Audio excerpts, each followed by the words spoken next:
In the months leading to D-Day, many high-ranking German officers, like the renowned Erwin Rommel, scoffed at the seemingly preposterous notion of an Allied landing in Europe. The thought, some believed, was mere fantasy. This was not entirely without reason. The challenges the Allies faced were monumental. Even bolstered by the might and industry of the United States, their task seemed nothing short of Herculean. They would need to mobilize an army of unparalleled proportions, accompanied by a flotilla of amphibious vessels unheard of in scale. Even if they succeeded in this, a far greater test awaited them.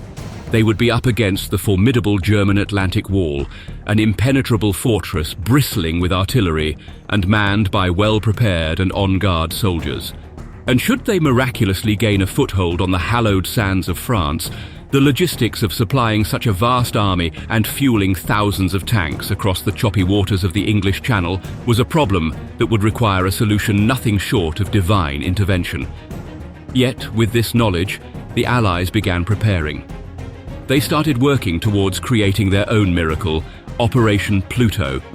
Britain would have to take on the challenge of constructing massive submarine oil lines under the English Channel in a daring and unprecedented effort.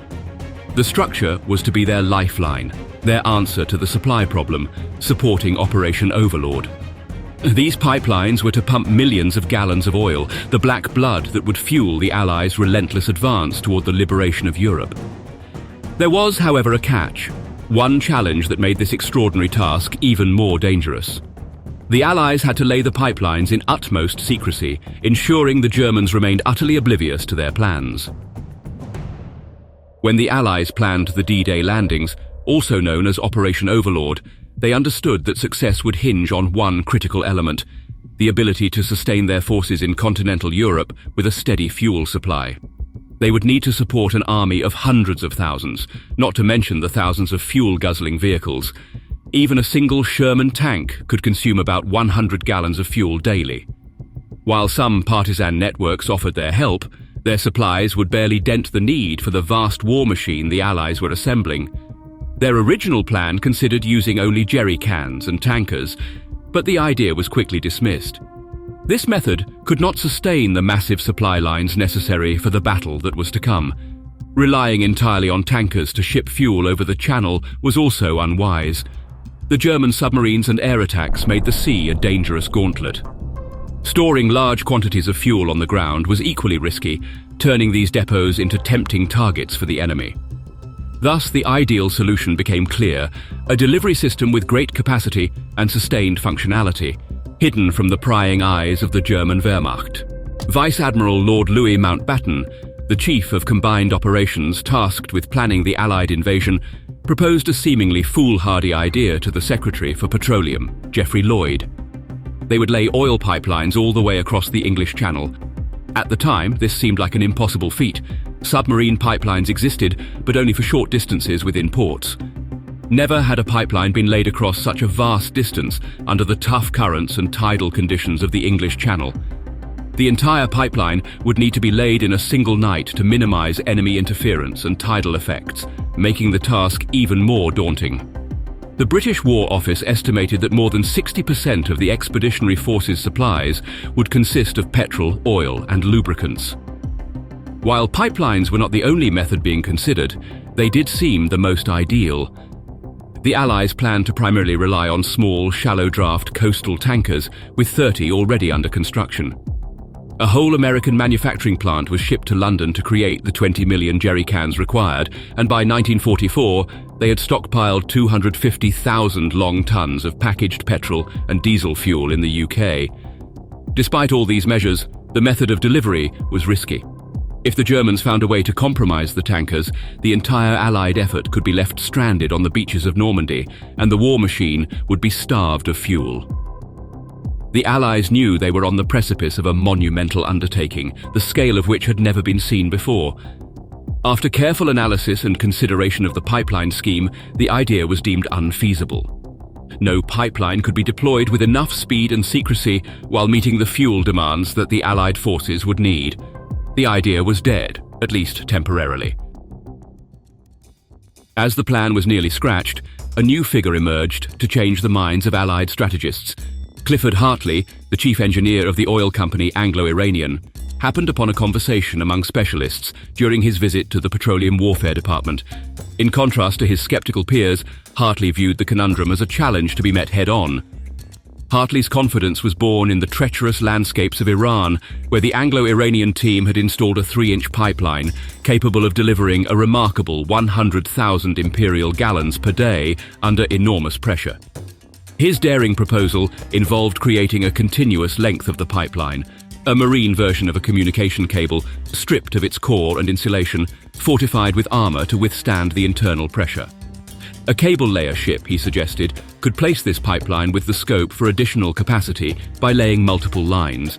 This proposition blossomed into the high-stakes mission, Operation Pluto, an acronym for Pipeline Under the Ocean.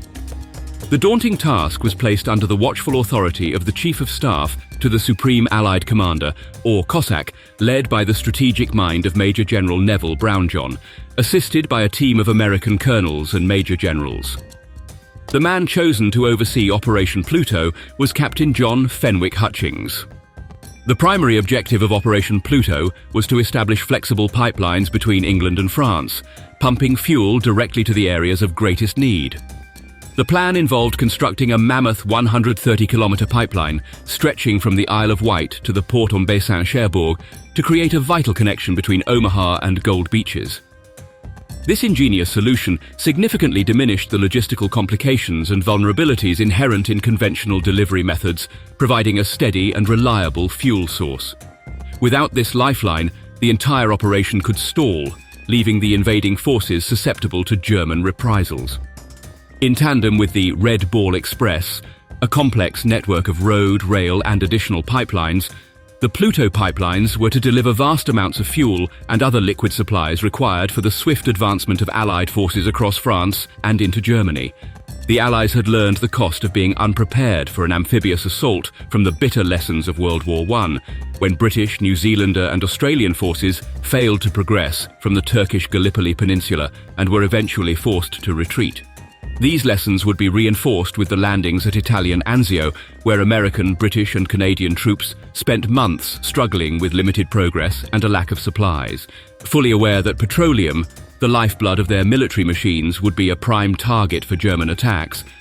The Allies placed their hopes on Operation Pluto as part of a broad and complex system of oil supply that would help the Allies liberate Europe from the grasp of the Third Reich.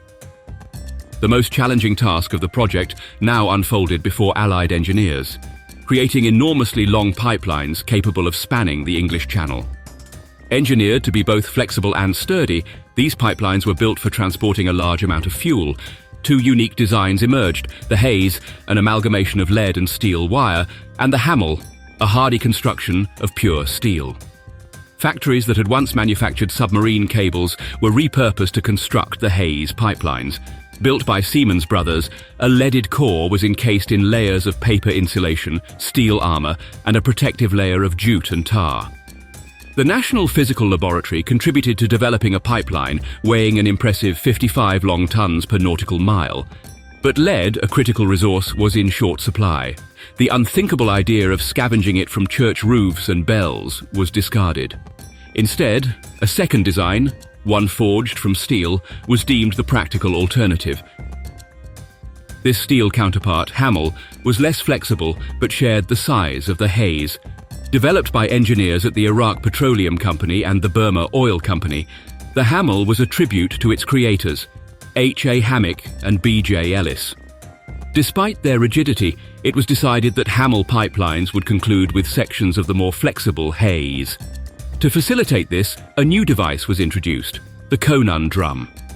Each Hamel pipeline was made from sections of steel pipe, joined by specially designed screw joints, and churned out at a rate of 30 miles per week. This speedy development resulted from the combined efforts of the British Ministry of Fuel and Power, businesses, and academic researchers. Urgency fueled their work, turning concepts into reality in less than a year. Testing began at River Medway in May of 1942, followed by trials with vertical triple ram pumps across the Firth of Clyde in June. With Britain's manufacturing capacity strained, sections of the Hayes pipeline were produced in the US. The project, now known as Pluto, was officially included in the war plans in June 1942. Trials indicated a necessity to maintain an internal pressure of around 7 bars throughout manufacturing. The project faced a logistical challenge, as British cable ships could not handle the pipelines. Merchant ships had to be transformed and equipped with steel tanks, hauling gear, sheaves and guides provided by Johnson & Phillips. Production started on August 14, 1942, utilizing steel from Corby Steelworks. By October, HMS Holdfast was loaded with 30 miles of pipes. Full-scale rehearsals carried on through late December, the pipelines withstanding a rough passage through the Bristol Channel.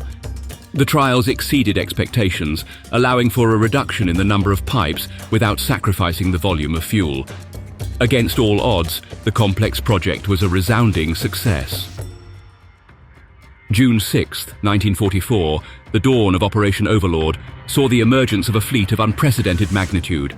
Over 6,000 vessels, from towering battleships to agile landing crafts, surged through the grey swells of the English Channel towards Normandy. These vessels bore the mighty load of the Allied forces, more than 150,000 soldiers, each an integral part of this grand strategy. The explosive symphony of naval artillery ruptured the eerie silence of the morning. Massive guns fired with relentless fury, thunderous blasts echoing off the water's surface.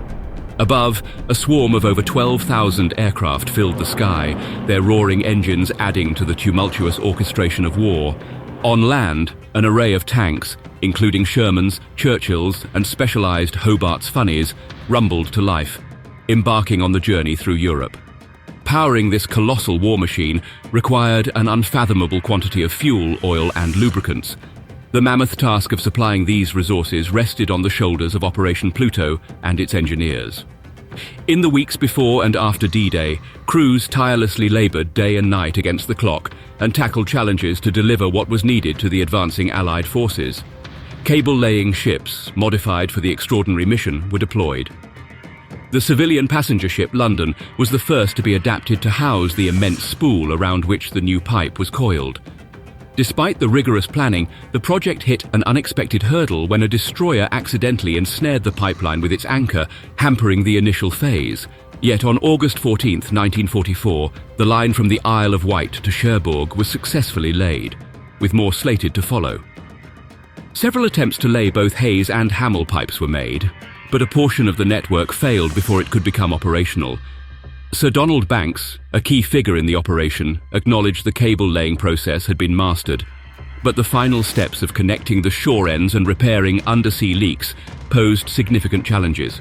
By September 18th, the final version of the Hayes undersea pipe was ready for commissioning.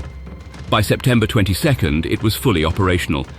However, it was approximately 3 months behind schedule. The Hamel pipe followed closely, ready by September 29th. Both pipelines, however, failed on October 3rd due to an overestimation in fuel pumping capacity, leading to the cancellation of the Cherbourg line. As the front lines moved closer to Germany, 17 additional pipelines were laid, each linked to discrete pumping stations along the English coast. Ingeniously concealed as cottages and garages to evade detection, these stations underscored the remarkable efforts undertaken to ensure the success of Operation Pluto. Despite the many challenges, the task had been done with great efficiency and ingenuity. Still, Operation Pluto's belated activation meant that it was not the primary fuel source during the initial phases of Operation Overlord. As a result, the Allies were compelled to depend on more conventional transportation methods to guarantee fuel availability for the troops until the Pluto lines were available in the subsequent months. In the aftermath of D-Day, amidst the chaos and turmoil of war-torn France, the pipelines and pumping stations of Operation Pluto emerged as a significant asset to the Allied forces. The pipelines offered a simpler and more efficient alternative to traditional fuel transportation methods such as tankers or jerry cans. Designated towns such as Port-en-Bessin and Saint-Honorine-des-Pertes, strategically located at the heart of the Normandy landing beaches, were slated to house fuel depots for the second phase of Operation Pluto. On June 9, 1944, the installation of the miner system commenced. After several trying weeks, pipeline refueling became a reality. From August 12th to 21, more than 2 months post D-Day, a critical pipeline was installed connecting Shanklin, Britain to Querqueville, Normandy, a remarkable expanse of 130 kilometers. As the Frontline advanced, so did the pipeline network, reaching and fueling crucial depots at La Haye-du-Puy, Lessay, Saint-Lô, and Vire. Consequently, Allied forces could maintain a relentless momentum as their tanks, armored vehicles, and warplanes were continuously refueled by the ever-extending pipeline system. In Normandy, the Allied gasoline service was a godsend. Thousands of vehicles and men queued to receive their share of the invaluable resource. Once filled, jerry cans were loaded onto trucks and dispersed among operational units, sustaining the critical refueling cycle. The pipeline system proved its worth in sheer volume. In January 1945, a daily average of 305 tons of fuel traversed the English Channel. By March, this figure surged to 3,048 tons, peaking at 4,000 tons in May. Cumulatively, between August 1944 and May 1945, a staggering 781,000 cubic meters of fuel journeyed the underwater route from Britain to France. Despite its innovative design and engineering feats, the Pluto distribution system's initial delays limited its operational effectiveness. By December, whether to continue with Operation Pluto was re-evaluated. The Allies in Antwerp were unloading an ocean-going tanker daily, and coastal tankers were delivering substantial amounts to Ostend and Rouen. As the Allies liberated European territory, they gained access to many ports and railroad networks. These resources streamlined oil distribution and minimized the risk of German disruption. So as the Allies closed in on Berlin, the necessity for Pluto gradually diminished. When the conflict moved into Germany, the Dumbo line was connected to an inland pipeline system that stretched from Bologna to Antwerp, Eindhoven, and finally, Emmerich. On March 15, 1945, Dumbo surpassed its target of 1 million imperial gallons per day. By April 3rd, the Dumbo lines delivered a staggering 4,500 long tons daily to the Rhine. Despite the shifting tides of war, new lines continued to be laid until May 24th. However, the system was officially shut down on August 7, 1945, to conserve manpower after delivering an impressive 180 million imperial gallons of petrol. Operation Pluto was officially disbanded on August 31st, with the Petroleum Warfare Department wrapping up operations on March 31st, 1946. Despite the grand scale of the efforts and the partial success, the pipeline network could not meet most of the invasion's fuel needs. From the summer to fall of 1944, it provided a mere 0.16% of the fuel consumed. This, however, does not negate the spirit of innovation and relentless determination that defined Operation Pluto. By the war's end, the Pluto pipelines were accountable for about 8% of petroleum product deliveries from the United Kingdom to the Allied Expeditionary Force in Northwest Europe. Most of the necessary oil in the initial invasion stages was shipped in through the Mulberry ports. The anticipated threat to Allied oil tankers from the German Navy and Air Force, a concern that spurred the creation of Operation Pluto, did not materialize. Nonetheless, the project became a revered icon of Western engineering prowess and the remarkable capacity of individuals to surmount enormous obstacles when united by a common goal. Operation Pluto embodied the Allies' meticulous preparation and knowledge accumulation, underpinning the success of D-Day and the liberation of Europe. If the Germans had found a way to disrupt conventional Allied fuel transport methods, Europe's liberation would have been delayed but not halted. The burgeoning Pluto network was poised to step in as an effective contingency plan, one the Germans had no knowledge of. In September 1946, operations commenced to disengage pipelines. The sale of the recovered cables generated higher profits than anticipated, substantially offsetting disengagement costs. Over the years, the significance of Operation Pluto has undergone considerable scrutiny, with fresh perspectives continually re-evaluating its impact. US naval historian Samuel Eliot Morrison recognized the pipeline's crucial role in supporting the Allied advance deep into German territory. Similarly, official historian Michael Postan described Operation Pluto as, quote, strategically important, tactically adventurous, and from the industrial point of view, strenuous.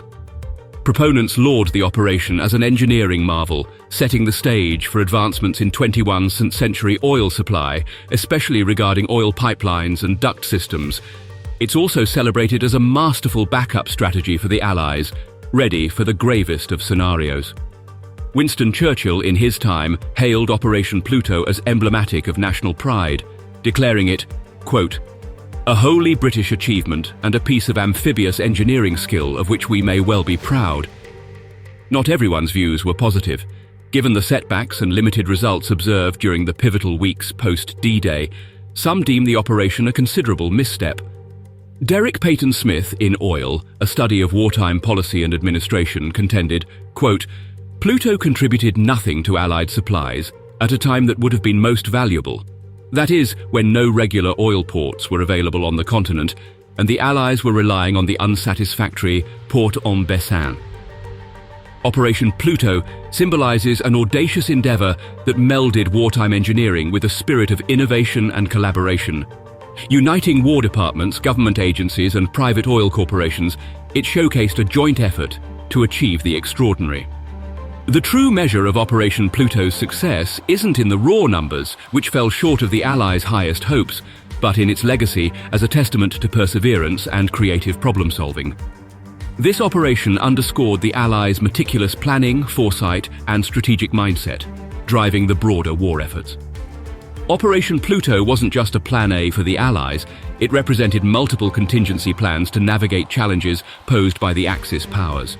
Even if it didn't revolutionize fuel logistics as anticipated, its engineering prowess remains a standout feat of World War II.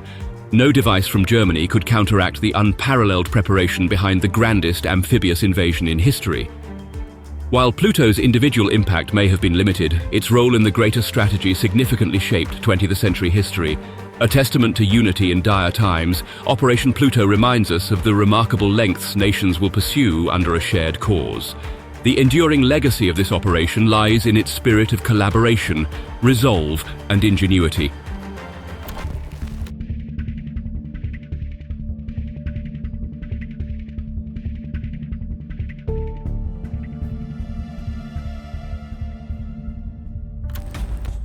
On an otherwise routine day at the height of World War II, an accounting clerk working deep within the massive fortress-like facilities of the Bank of England detected a peculiar anomaly. The thick, leather-bound ledgers, which recorded the lineage of every pound minted by the bank, already had a record of return for the specific note he was trying to register. Dread reverberated through the bank's stone corridors as warning bells tolled ominously. The bank's steward rushed to the scene.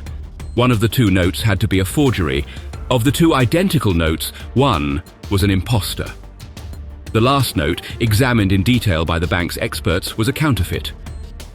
But this was no ordinary fake. It was a masterful deception that shook the officials to their core. The manager quickly alerted the British government authorities, warning them, quote, "This is the most dangerous forgery I've ever come across." As the bank officials dug deeper, they found themselves staring at a monstrous plot set to rewrite history. Miles away, entombed in the ghastly bowels of a German camp, a cadre of Jewish counterfeiters toiled day and night under the threat of execution, fabricating billions in pounds with an unnerving precision that could deceive even the discerning gaze of the British banks. The plan was to flood Britain with unfathomable quantities of the almost perfect forgeries. Luftwaffe planes would drop mountains of money over the skies of Britain, unleashing an economic catastrophe over the nation and, if everything went according to plan, destroying the British economy and bringing the country to its knees. This corrupted British pound threatened to become Germany's ultimate weapon to win the war. A mere fortnight into the onset of World War II, Germany's elite, financial moguls and spymasters, convened within the imposing walls of the Finanzministerium on Wilhelmstrasse 61. On their sinister agenda was a daring proposal: to commission the Reichsbank to churn out millions of counterfeit British banknotes, scatter them amongst unsuspecting Britons, and then stand back as Britain's economy imploded. The concept wasn't novel. Across the Atlantic, President Franklin D. Roosevelt had already toyed with the idea of employing the same tactic against the Germans in a strategic dialogue with British Prime Minister Winston Churchill. In fact, about a century and a half earlier, Britain had masterfully exploited this underhanded ploy against France. They had disseminated millions of forged notes amidst French revolutionaries, triggering a staggering inflation rate of 13,500% within 5 years. Paris's streets had become bonfire grounds where millions of invalidated notes were tossed into the fire as the government began from scratch. Germany's audacious plan had two formidable advantages in their favor. Firstly, all past instances of war-related counterfeiting occurred before the Industrial Revolution. Now, armed with advanced technology, the destruction that could be unleashed with counterfeit currency was virtually limitless. Secondly, Britain was saddled with one of Europe's least secure banknote designs, a rudimentary watermark, a depiction of Britannia, and a particular paper composition. That was all that stood between a genuine note and a crafty forgery. Despite the disarray of war and the early victories of Germany, the British pound held its ground, standing robust amidst the world's currencies. In stark contrast, Germany's mark was feeble and volatile, with Hitler lacking the necessary gold reserves to bolster it. Churchill, unwavering in his commitment, sought to uphold the pound's strength and make it a beacon of reliability for every British citizen. Hence, undermining or collapsing the British currency could tip the balance toward an early victory for Germany. Among the meeting's attendees was Arthur Nabe, chief of the SS Criminal Police. An adept, opportunistic conspirator, Nabe had been instrumental in Hitler's rise to power. Having amassed an immense wealth of records from Germany and Austria, Nabe had profiles of infamous counterfeiters and forgers in his possession. Nabe's boss, Reinhard Heydrich, one of the architects of the Holocaust, who was also in the meeting, was confident that they would assemble a covert forgery operation of the likes the world had never seen before. The task was simply to assemble this motley crew of skilled criminals, grant them access to the Reichsbank's resources, and set the devastating plan into motion. However, amidst the consensus, one dissenting voice echoed in the room. Walter Funk, Germany's economics minister, staunchly refused to let criminals taint the sanctity of the Reichsbank. Such a move, he argued, could jeopardize the very stability of the German bank and the Reich's economy. A more clandestine approach was needed for this audacious scheme. Once Hitler gave the green light, Heydrich established a clandestine counterfeiting unit under Operation Andreas. The directive from Heydrich himself underscored the gravity of the task at hand. Quote, "This is not to be mere counterfeiting, but authorized facsimile production.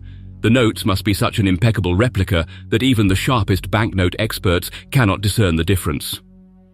To spearhead this bold initiative, Heydrich handpicked Alfred Naujoks. A ruthless and resourceful covert operative, Naujoks had already proved instrumental in solidifying Hitler's grip on his conquered territories back on August 10, 1939. Back then, Heydrich had briefed Naujoks on his mission to seize the Gleiwitz radio station with a select team of operatives. 3 weeks later, Naujoks successfully executed the assault, broadcasting a brief anti-German message in Polish. An abandoned corpse, strategically placed near the microphone, completed the ruse. The German government quickly pinned these orchestrated attacks on Poland, thus providing Hitler with the justification for a retaliatory assault, effectively sparking World War II. Naujoks had also participated in the Venlo incident on November 9, 1939, capturing 2 British SIS agents. For this, Hitler personally awarded Naujoks with the Iron Cross. Following his impressive track record, Naujoks was appointed to lead the newly formed forgery unit within the Sicherheitsdienst in early 1940. Along with him, Albert Langer, a codebreaker and mathematician, oversaw daily operations. Together, they dissected the mammoth task into 3 stages: replicating the paper, preparing the printing plates, and duplicating the British serial numbering system. The Germans focused on the £5 note, the most circulated denomination. At first, they tried to use fresh linen, aware that the pound's paper was made from cloth. Still, these early attempts fell short. The feel, colour and texture didn't meet their expectations. A microscopic examination of the paper revealed that it was derived from rags, not cellulose, which led Naujoks and Langer to conclude that the paper must be handcrafted for authenticity. Adopting rags as the raw material brought them closer to their goal. But something was still amiss. The counterfeit notes lacked the organic quality of those the Bank of England printed. In a clever twist of ingenuity, the Germans integrated their rags into the everyday grind of nearby factories and plants. Workers unwittingly wore them down, scouring machinery and facilities until the rags came back, laden with the patina of hard labor. Once returned, they were meticulously laundered and processed. This laborious cycle finally bore fruit. The Germans had created a paper remarkably similar to the original British pound in look and feel, inching ever closer to the perfect counterfeit. Even though identical under normal light, these fake notes appeared dull under ultraviolet light compared to the original notes. Langer deduced that this was due to differences in the water's chemical composition in the production process, and he worked to mimic the chemistry of British water to attain the perfect match. To crack the alphanumeric serial code, Langer collaborated with banking experts, poring over decades of currency records to mimic the correct sequencing. How exactly they deciphered these sequences remains a mystery to this day. The engravers found replicating the vignette of Britannia incredibly challenging, dubbing her Bloody Britannia.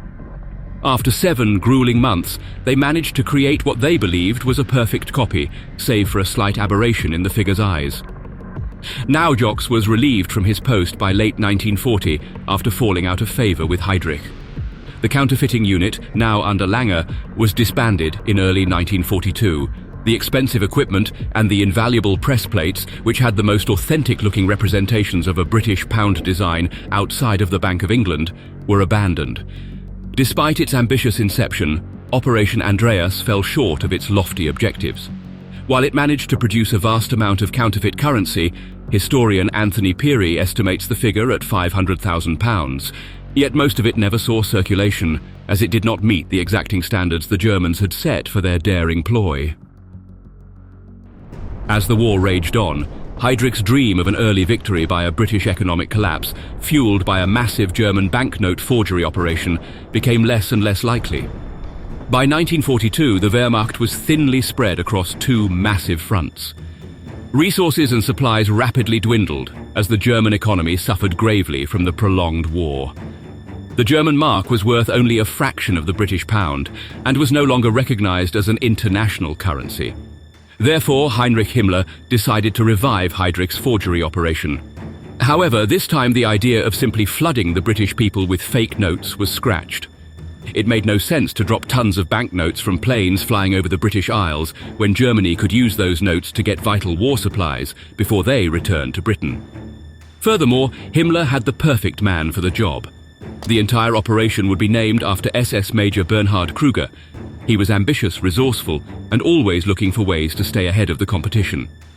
He had experience falsifying passports and official reports as part of his work in Department's 6th F4A, part of the SD Foreign Branch in the Reich Security Main Office. As such, he was seen as a perfect match for the massive forgery scheme. Krüger was far removed from the Aryan master race standard. He was a short, pudgy man with a receding black hairline, but despite not meeting the standards of the ultimate Nazi, he was eager to prove his value to the Reich. Bernhard was a fervent believer in the plan, and he was confident the operation was one of the best possible weapons against the British and had the greatest chances of triggering an early victory for Germany. But his eagerness also had ulterior motives. Like many Germans, he dreaded being sent to the Eastern Front, where casualties were piling daily. This operation was an ideal way to keep himself out of the battlefront. Searching through the offices used daily by Operation Andreas, Bernhard found the copper engraving plates and the machinery. Instructed to use the Jewish inmates incarcerated in concentration camps, he set up his unit in blocks 18 and 19 at Sachsenhausen. Krüger dedicated himself to scouring the numerous concentration camps across the Greater Germanic Reich to look for exceptionally talented prisoners who could replicate what Operation Andreas had achieved and take it further. He primarily selected those with skills in draftsmanship, engraving, printing, and banking. Most of the chosen workers were Jewish men who had been middle-class artists and finance professionals before the war. Jack Plapler was among the 1.3 million souls imprisoned at Auschwitz during the war. He bore witness to the unimaginable. His father brutalized before his very eyes, his life extinguished in a torrent of violence. Racked with sorrow and paralyzed by despair, Plapler contemplated ending his torment by throwing himself onto the electrified fence that caged them in. His suffering would cease, his spirit freed from the torturous confines of the camp. Yet, on the day he had chosen to meet his end, a German officer summoned him, not for execution as he feared, but for interrogation about his pre-war occupation as a painter and decorator. He was picked, along with a handful of others whose specific skill sets were deemed valuable. They were herded onto a train, destination unknown. Their future hinged on hope and the slender thread of survival offered for their skills. Come September 1942, the first batch of 26 prisoners for Operation Bernhard was ushered into Sachsenhausen, a notorious labor camp, a bleak repository for political dissidents, homosexuals and Jews. The camp's reputation for ruthlessness was infamous among the Jewish prisoners. Architecturally designed to quell any semblance of resistance, the camp was overseen by a tall watchtower, its lone machine gun casting an eerie shadow over the entire complex, ready to rain down lethal retribution at a moment's notice. The shadow of Sachsenhausen instilled terror, yet being outside Auschwitz sparked a fragile glimmer of hope within them. They clung to the belief that their unique skills might be their salvation until the war's end. Once inside, they were segregated from the general population. Then, in walked Bernhard Kruger, demanding to see his Jews. Bewildered yet compliant, the prisoners followed him to blocks 18 and 19, where they would be isolated from other prisoners by barbed wire, and their existence would not even be acknowledged in the camp's records. Kruger presented the prisoners with a stark proposition: aid him in forging pound banknotes indistinguishable from the real thing, or face immediate execution. Despite the chilling ultimatum, they all consented.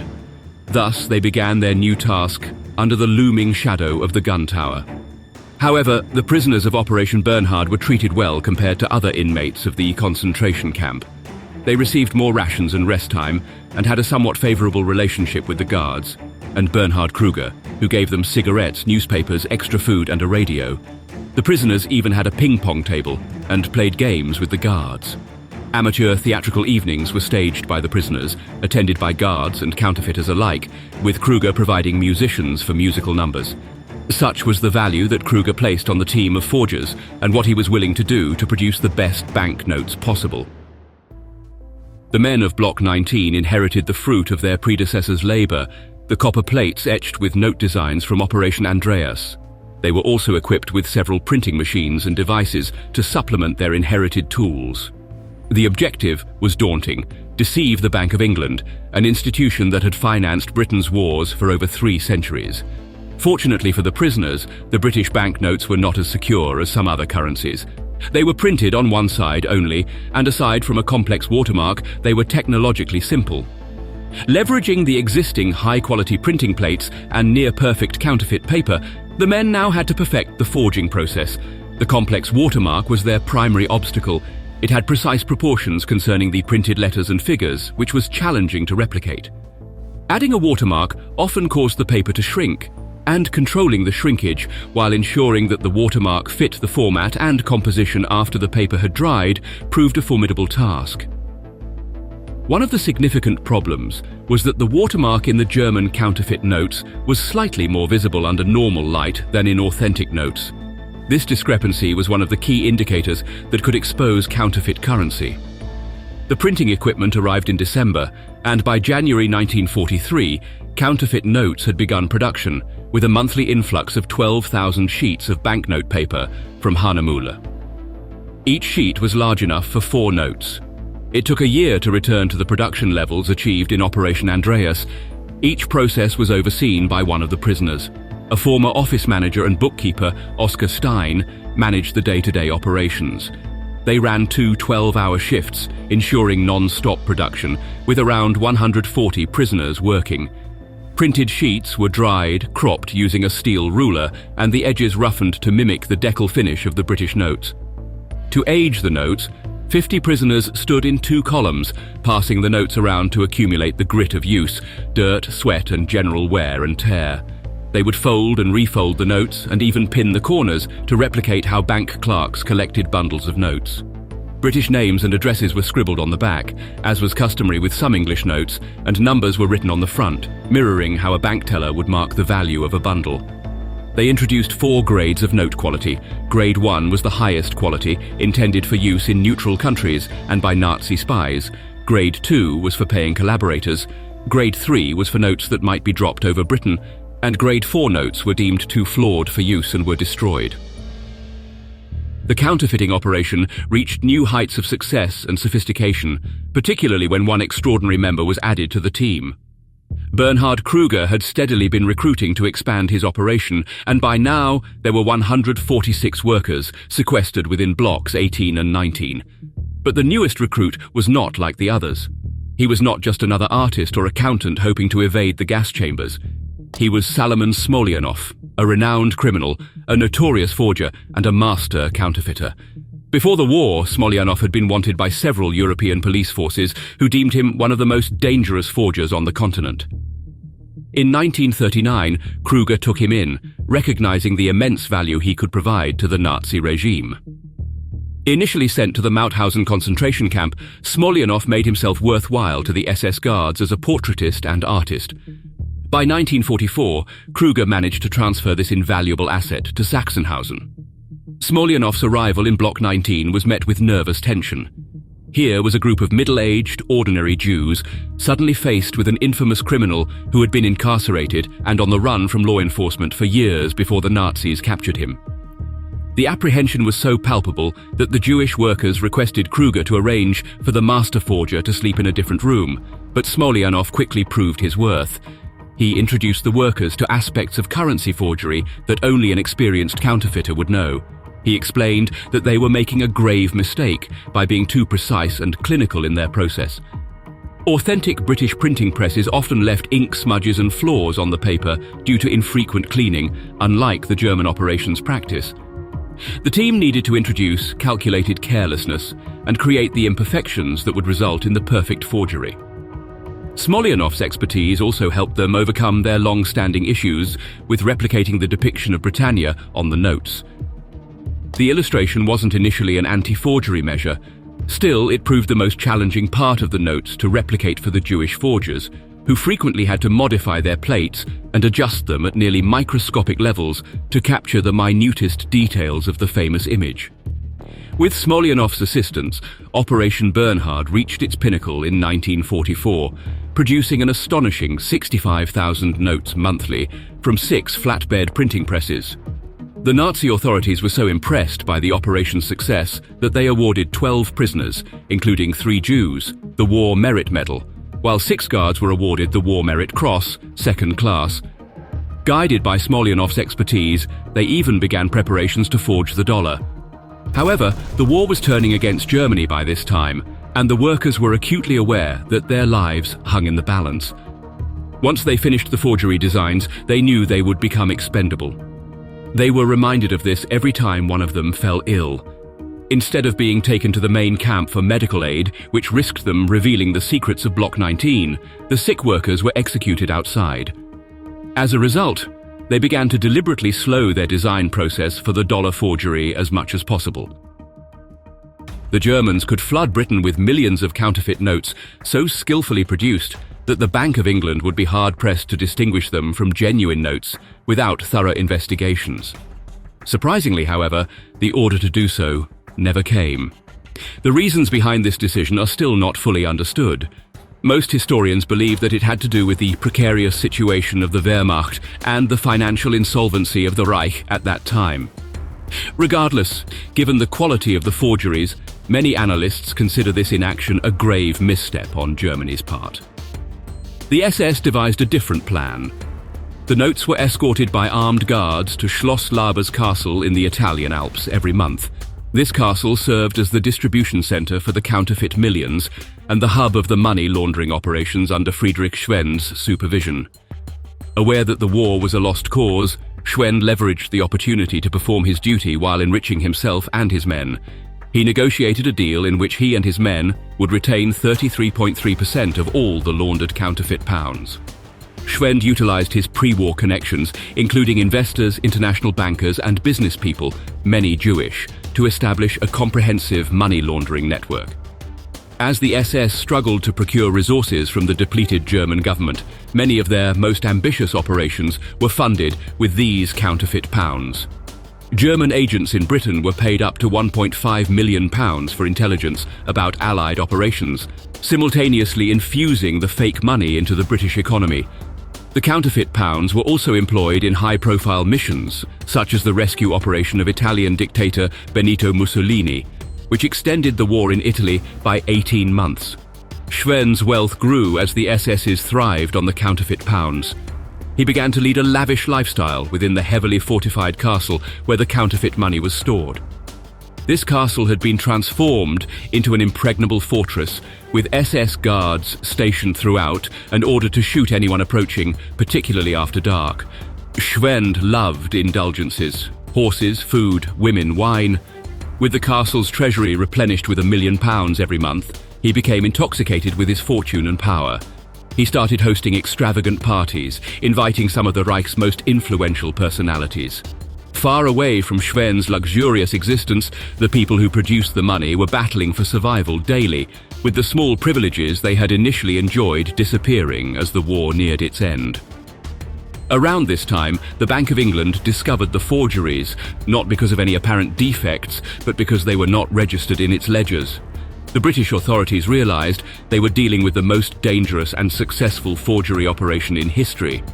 To prevent public panic, they kept this information secret while making extensive efforts to locate the counterfeits, halting the printing of new banknotes. Faced with such a grave threat, they had few options but to hope that Germany would not flood Britain with these counterfeits and that the war would soon end. As 1944 ended, the Jewish workers involved in Operation Bernhard found themselves in a rapidly shifting and chaotic situation. The Russian forces were advancing from the east, the Americans from the west, and every day the prisoners wondered if one of the two armies would make it to the camp in time. In January 1945, Bernhard was forced to cease production as the Allies approached. However, the prisoners weren't freed. They and the equipment were loaded onto a train and transported south. The relationship between the guards and the prisoners, previously somewhat cordial, quickly turned hostile. The prisoners were moved to the infamous Mauthausen concentration camp in Austria. Once inside the barracks, they found evidence of their predecessors' fate in the form of bullet holes and bloodstains. The prisoners were again isolated, prohibited from venturing outside or contacting other prisoners not from their group.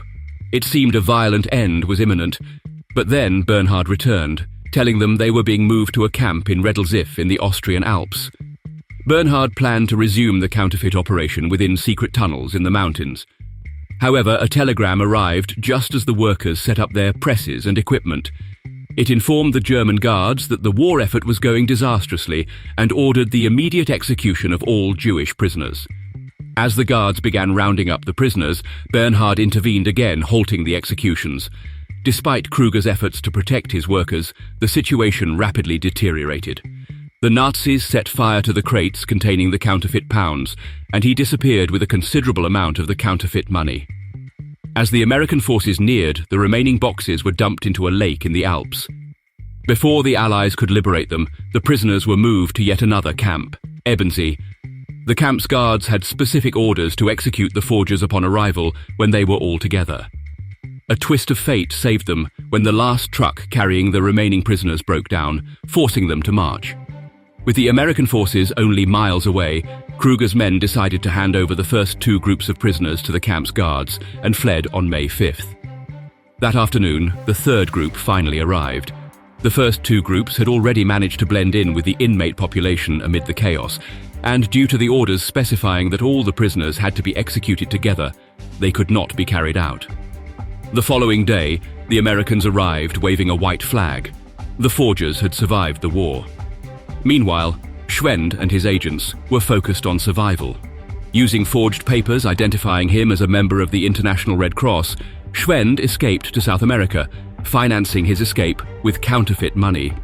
Most Nazis involved in Operation Bernhard were eventually caught, but some managed to use the fake money or their forgery skills to convince US troops to give them special treatment.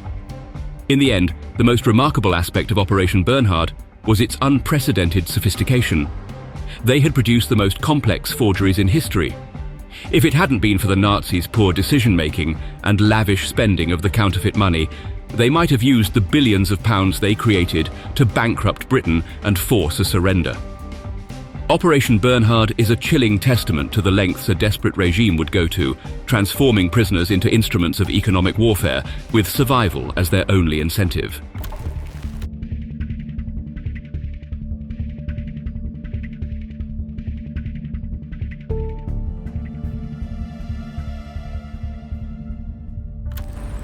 The convoy of 20 Red Ball Express trucks rumbled into the edge of a French village in the summer of 1944.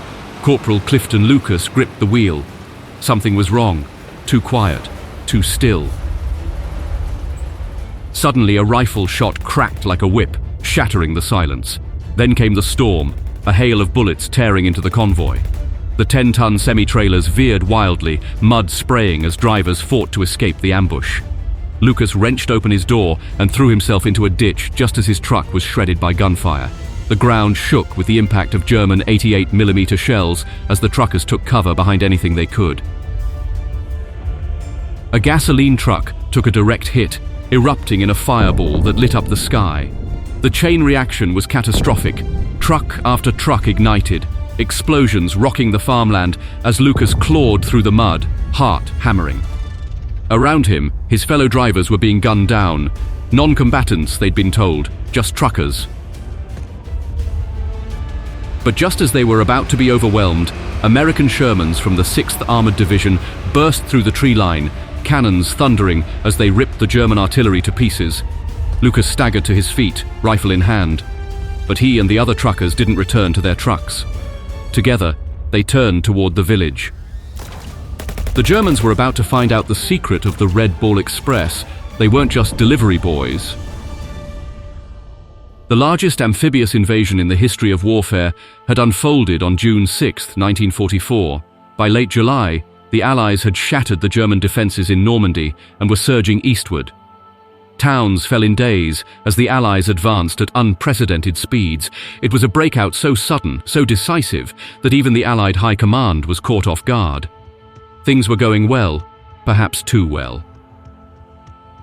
Planners had predicted a relatively slow-paced offensive, allowing for the systematic construction of base, intermediate, and forward area supply depots. Yet reality struck like a hammer blow. How would they supply an army moving faster than anyone had planned for? The problem wasn't just immense, it was of their own making. In the lead-up to D-Day, the Allies bombed France's railway infrastructure into oblivion, ensuring the Germans couldn't reinforce or supply their forces in Normandy.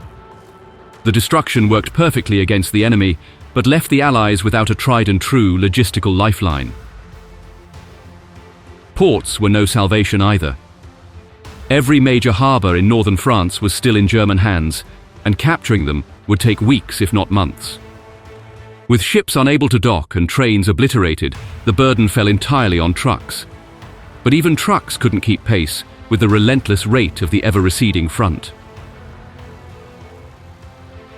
By August 1944, the situation reached a breaking point. Front lines expanded faster than trucks could deliver supplies. Ammunition convoys arrived at depots to find them abandoned, relocated forward in the ever-shifting battlefield. Historian Lyda Mayo described the chaos, quote, "Sometimes ammunition convoys were diverted to points as much as 20 miles beyond their original destinations, and when they arrived at a new area, they would have to wait while it was cleared of enemy troops." The strain on men and machines was unrelenting. In one instance, drivers of the 35th Infantry Division spent over 42 hours behind the wheel, traveling more than 225 miles just to bring supplies to a front that seemed always out of reach. Exhausted, they turned back for yet another run. The Allied breakout was turning into a logistical nightmare. Every mile gained by advancing soldiers demanded mountains of food, fuel, and ammunition. A single division devoured 35 tons of rations daily. By early August, more than 72,000 tons of ammunition had been ordered south of the Normandy beaches. Petroleum, oil, and lubricants, or POL requirements for Patton's Third Army alone, doubled to 600,000 gallons per day. Patton summed up the situation, quote, "At the present time, our chief difficulty is not the Germans, but gasoline. If they would give me enough gas, I could go all the way to Berlin. WW2's." The system was buckling. If the flow of supplies stopped, the Allied advance would grind to a halt, and the Germans, retreating now, would dig in. The fight could devolve into a brutal World War I-style deadlock. The stakes were nothing less than the momentum of the war itself. The options were clear. Continue pursuing the retreating Germans, risk running out of supplies, or stop the offensive and risk losing all momentum. On August 12th, Eisenhower made his call and gave Bradley and Patton and British General Bernhard L. Montgomery the green light to cross the Seine in pursuit of the fleeing German army without any established supply lines behind them. He would improvise.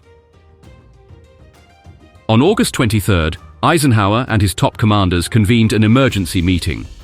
The solution they devised, drafted, and launched in under 36 hours was unlike anything seen before. It was a revolution in warfare sustainment. They called it the Red Ball Express. Just 2 days after its inception, the Red Ball Express roared to life. Named after the term for urgent freight in railroad logistics, the operation mobilized 76 truck companies and 3,358 vehicles, mostly deuce-and-a-halves nicknamed Jimmies, requisitioned from across the Army. Its goal: deliver 75,000 tons of supplies, including fuel, to depots in the Chartres-la-Loupe-Dreux Triangle, 125 miles from St. Lo, by early September.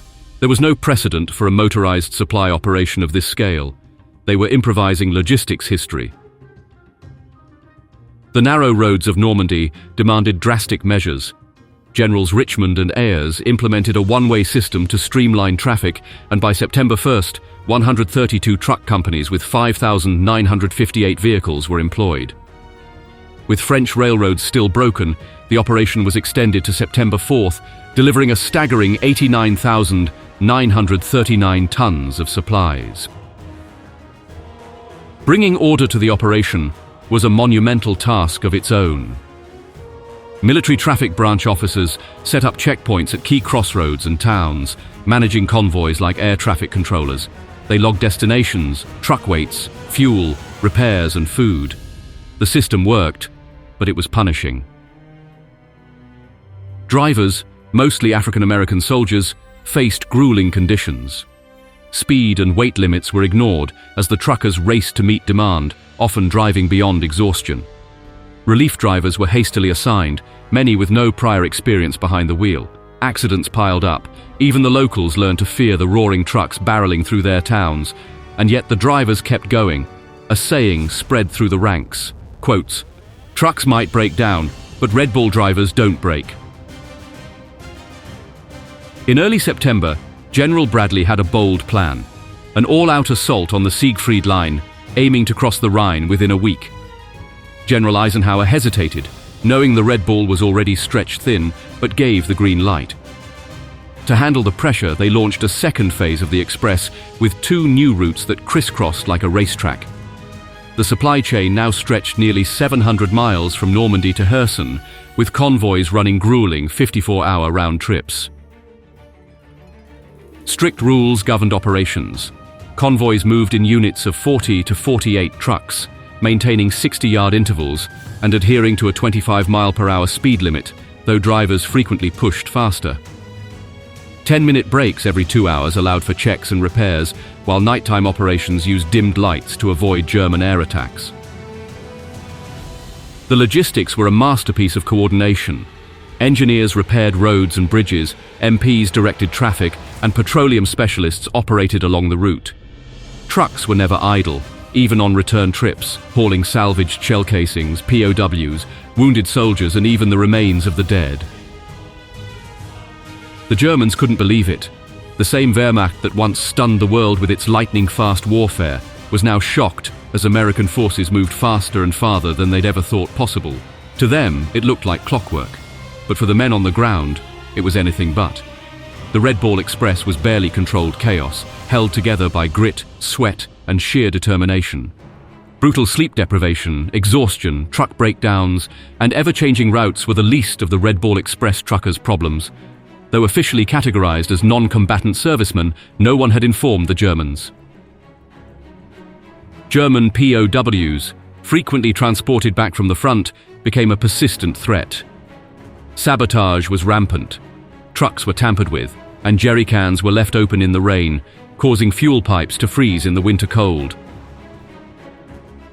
Still, the truckers, tasked with supplying fast-advancing armored units, faced the most harrowing situations and often found themselves in the middle of the battlefield.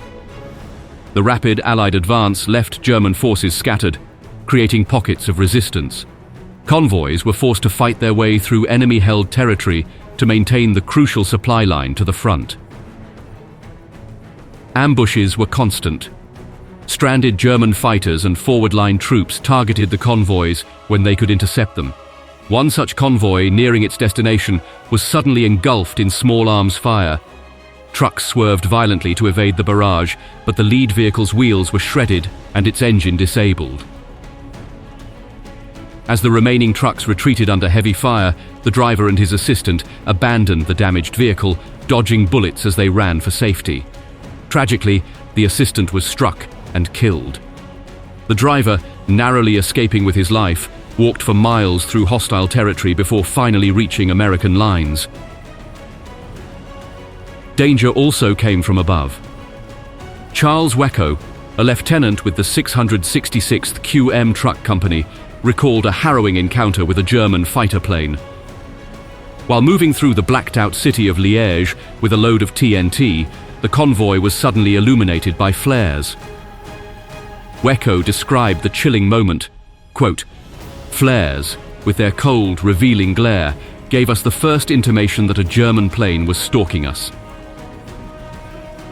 The enemy plane swooped low, unleashing a torrent of machine gun fire that tore into the convoy, taking the lives of several men instantly. Wecko vividly remembered the haunting sound of bullets striking the trucks. Quote, "Stones being hurled against corrugated metal."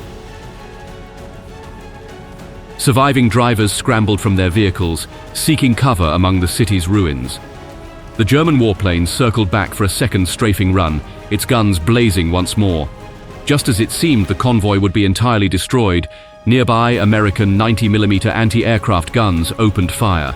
The night sky erupted in orange flashes as the flak found its target, sending the enemy fighter crashing to the ground in flames. Many truckers of the Red Ball Express welcomed combat.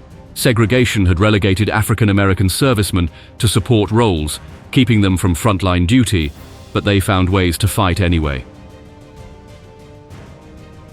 One such moment came on the outskirts of Brest, where Corporal Clifton Lucas's convoy was ambushed in a sudden storm of enemy fire.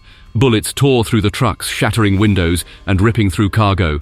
Drivers swerved wildly, trying to escape the carnage, while others scrambled for cover.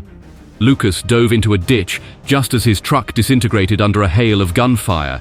Behind him, the night erupted in fireballs as trucks, overloaded with gasoline jerry cans, exploded one by one under German artillery fire.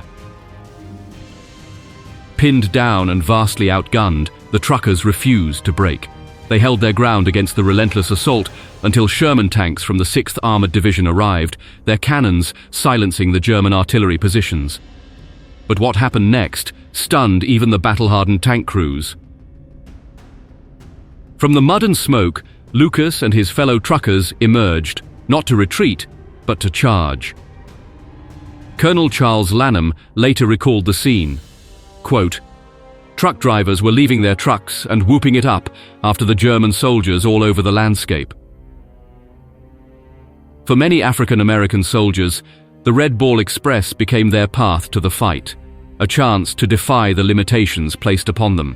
When the Germans launched their desperate Ardennes offensive, better known as the Battle of the Bulge, the Red Ball Express once again proved crucial. This time it wasn't just about supplying the front lines, but also denying resources to the enemy. The German war machine was running on fumes, with tanks that barely had enough fuel for a one-way trip. As German forces surged forward, threatening key supply depots, Thousands of gallons of fuel had to be evacuated from forward areas to prevent it from falling into enemy hands. Red Ball truckers sprang into action, moving critical fuel supplies to safety under relentless pressure. Their efforts deprived the Germans of the gas their tanks desperately needed to continue their breakthroughs. By the end of the Battle of the Bulge, the Red Ball Express had reached its final stop. The Allies captured key ports like Antwerp, easing the logistical strain and reducing reliance on the long, treacherous overland supply routes. The German front lines were pushed back, shortening the distance between depots and combat units. With its mission complete, the Red Ball Express came to an end, but its legacy was monumental. Over its operation, the Red Ball Express delivered more than 412,000 tons of supplies to Allied forces in France. A fleet of over 6,000 trucks, operated by 23,000 drivers and mechanics, worked around the clock, covering up to 400 miles round-trip on dangerous routes. Their efforts sustained the rapid Allied advance, ensuring frontline troops had the fuel, ammunition and food they needed to push the Germans all the way to Berlin. General Dwight D. Eisenhower himself praised the operation, stating, quote, "To you, drivers and mechanics and your officers, who keep the Red Ball vehicles constantly moving, I wish to express my deep appreciation. Without it, the advance across France could not have been made."